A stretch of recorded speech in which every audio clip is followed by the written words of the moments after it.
ಮುಸ್ಸಂಜೆ ಹೊತ್ತಲ್ಲಿ ಮಂಜಿನ ಮಳೆಲಿ ನನ್ನವಳು ನೆನೆಯೋದನ್ನ ಕಂಡು ನಾನು ಕರಗಿದೆ. ಅವಳಂದ ಚಂದವ ಒಂದಾಗಿ ಸೇರಿಸಿ ನನ್ನೆದೆಯ ಗೂಡಲಿ ಗುಬ್ಬಿ ಹಾಗೆ ಬಚ್ಚಿಟ್ಟುಕೊಂಡೆ.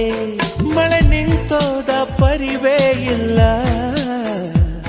ಅಲ್ಲಿ ಏನಾಯ್ತೋ ಅರಿವೇ ಇಲ್ಲ. ಎಷ್ಟೋ ಮಾತುಗಳು ಎದೆಯಲ್ಲಿ ಉಕ್ಕಿ ಬಂತು, ಬಾಯಿ ತೆರೆದೆ ತುಟಿ ಮೇಲೆ ತೂಟಿ ಒತ್ತಿ ಹಾರಿ ಹೋದಳು.